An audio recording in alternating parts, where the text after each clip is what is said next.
All right, so we're going now, and that bumper music you heard was a bass line that Jim ordered that we had talked about and sort of hashed out our instructions. What was the program? Was it on Fiverr, Jim? It's on Fiverr, yeah. And so what we're doing is we're doing a series of short podcasts where we talk about this whole process where we have tried to produce a song, essentially, and we're going to take each track as the lead into the program, and then we'll talk about it. And we really want to sort of focus on the process because it was eye-opening for both of us.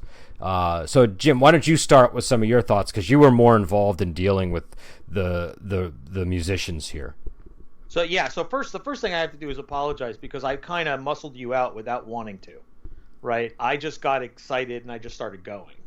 So which is fine because I you had a lot of manic energy, it seemed, and so I was like, okay. No, and I did, and I have to apologize for that because this is just how I operate. So I did not want to push you out, but I'm going to do another song later for myself where I don't have to consult you, and I'm just going to go, and then I won't worry about it until it's done. But that will just be a personal project. Okay. But we need to talk about this bass line before I go off on my rails. Well, I have a few thoughts. Number one. Okay. So we requested something that sounded like doom metal, and I feel like this one really gets very close to the line of not being doom metal. It's still there's doom metal that sounds like this for sure, but I was also thinking this could be Alice in Chains, this could be Soundgarden, this could be any number of groups like Caius or something that's a little bit more in the sludge realm, which I know is generally regarded as a branch of doom, but I guess when I say doom, I have something very specific in my mind, and right away I realized what we should have done was we should have given sample recordings of songs that we were thinking of when we sent the instructions out. One of the learning experiences on Fiverr is that anybody will say yes, I can do that, even when they can't. Okay. They want that 10, 15, 20, 30 bucks, that 50 bucks so bad that they'll tell you they can do it, and then they'll say, "Oh, well, you should have sent me some samples." Once it's over, you get that line of, "Oh, I didn't know what you wanted," or, "Oh, I'm not really familiar with this music." Okay. But at the front end, they'll say, "Oh yeah, sure, I can do that." Well, and also I'm sure a lot of them probably see it as a personal challenge. Like, if you, being able to write in a requested genre is, a sign of strong songwriters. So, that's what a lot of these people seem to be. So, and also, again, what was it, $10 you said was this bass so line? we spent $10 on this. The guy's name was E.R. Cheddar. He's from Italy. He did it really fast. Yeah, it was a really quick turnaround. That was a really fast turnaround. We got it in maybe a day and a half. He had written this, and he asked a lot of good questions. Do I get to write the beats for minutes? Do I get to come up with the chords? Do I get to come up with the key? I said, yes, so long as you play it in a minor key and it sounds doomish, we're going to let you go. Because it was $10. I didn't want to micromanage him. You didn't want to micromanage him. And we got a minute-long bass line. And the aim was we were going to add each instrument as we went. And so my first... Oh, go ahead. I said right. I was agreeing with you. Oh, okay. But my first question is, do you think bass is the right instrument to start with here? For doom metal, I think so. I think even maybe for prog, you want to start with a bass line. Even if you have to go back and re-record a bass line once the whole song is constructed. I lost my voice there. I think you need a foundation of something, and the drums just isn't the way to start the foundation. No, and it's almost like you want the way that I was thinking about it was I agree. Number one, I think you generally need the bass line to be the beginning, though. I think it's perfectly fine to write a song on guitar first. Do you know what I mean? But like if we're talking about the way that we're doing this here, I think the bass line is important, and then I almost want the bass and the drums to be recorded together, which I know is impossible, but I feel like that would really tighten up everything from the get-go. And you can't do the drums first because there might be things that the bass is doing that the drummer has to follow. So unless the drummer's a genius, I don't see that working. So I think the bass line is really the only way to go with this system where we're contracting different people in different parts of the country. And I want to point out that none of these people are from the U.S. Oh, none of them were. Okay, I knew this guy's from Italy, but... US. So, I think that was the struggle was, one, I don't have the vocabulary that I should have. Two, we're working with people that don't have a lot of money. They're from other countries with different language skills. Okay. And so the struggle, I think, the struggle here was that Fiverr has such a wide range of talent that for $10 you are getting a $10 baseline. Okay, now what do you think would happen if you paid $50 for a baseline? Do you think that would considerably up the quality? Yeah, I think absolutely. If we, and we should point out that all this came out of our pockets. We're not asking anybody to pay us back for this or anything, but this was the experiment and it was worth it. But I couldn't, for this experiment, pay $50 for Yeah, this. it would have been, yeah, even 10 was expensive at the end, so I mean, though I think it would be interesting to see if we can at some point make a song that is profitable. I think that would be an interesting experiment to run, because we spent a lot of time on this program criticizing music and talking like a lot of fans do, but can we really produce a song that people would want to buy, hiring musicians? And again, I think for it to be profitable, you would probably have to spend more than $10 per track. But there would be a sweet spot, because if you spend too much, you're not going to make your money back, and if you spend too little, it's not going to be high enough quality to sell. So, but it's funny, you just, even like, I was just on the periphery of this, like Jim said, he was kind of taking the lead with it, and I was just giving whatever instructions I could come up with.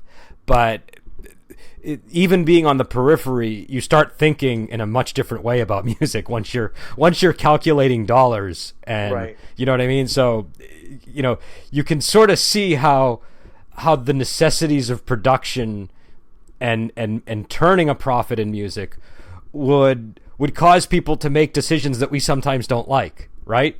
Right. So yeah. So I know what other lessons do you think you learned from this process? I think ordering just 1 minute of music isn't enough, right? Yeah. That limited me when I got to the vocal stage, which we'll talk about later. That really limited what I could order and what could be done. And was that a product of the pricing, or was that just a arbitrary number you had set? He gives you a minute for $10. Okay. So if I'd wanted more, which I didn't realize at the beginning I was going to need more because we were just building a demo. Yeah. I probably should have ordered 2 minutes at least, just so I would have had some wiggle room. And I can always mix it, right? I have GarageBand. I can always mix it and copy and paste. But the work I'm already doing has taken so many hours just to get the levels correct and put the layers in the way I want and add the effects I want. That's what happened with the Francis Ford Coppola Dracula soundtrack, actually, was they got Really? 15 minutes of music. They got like a real small amount of music, and they were like, Jesus, what are we going to do with this? And the guy was like, nope, I'm done. I did my job. And he was in like someplace in Eastern Europe, and so they had to remix it and keep reusing certain sections and lengthen it so that it would fill out the whole movie. So it can be done, but a minute is very there's only like one or two ideas in a minute. So and for people that just already listened to the bass line, or if they need to go back and refresh their memory of what it sounds like, there's 2 or 3 things going on in there, and that was it, right? Boom, boom, boom, boom, boom, boom, boom, boom, boom. Boom, boom, boom, boom, boom, boom, boom, boom, boom, boom. That's the intro, and I've heard it about 100 times now, so I'm pretty sure that's the tone. He does that for a little bit, and I think it feels like a chorus, and then he goes into a little bridge, and then the verse section after that. And that was actually the tricky part, is once I had the bass line in front of me, I was trying to figure out which parts were the chorus and which parts were different. Like, it was a little bit unclear because it's just a bass line, and I don't know what the guy is thinking. And I realized if we do this again, we probably want to structure it so we're like, no, this is like the intro, this is a bass, this is like the the lead-in melody that gets people interested, that's going to come back later, and then this is the chorus or something. And so I think thinking about the structure is really important, because if you have that structure laid down, then everybody's kind of on the same page. And the way it was here is sort of like the bass line just dominates everything. Everybody is subject to the whims of the bassist, which could be good or bad. But and also the recording quality was another issue that we noticed, right? Because if you hear it, it's not the volume's not very high, and I'm able to mix that later when I'm doing the various channels or tracks. Channels or tracks, I guess, are the kind of the same thing.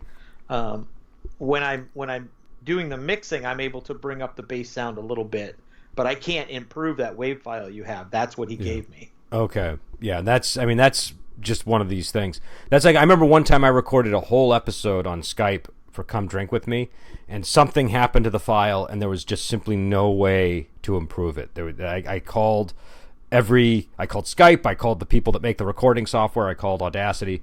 There was literally nothing we could do. And so you're kind of limited with what you get in terms of files sometimes.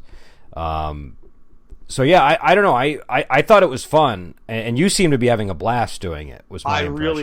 I really was. Despite the quality, because I've been art directing since 1999, and I love the process of creating with people in that context. Maybe it's because I'm the boss, but and it's my money, but I don't feel like I'm an ogre in these situations, that I want their creative input and whatnot.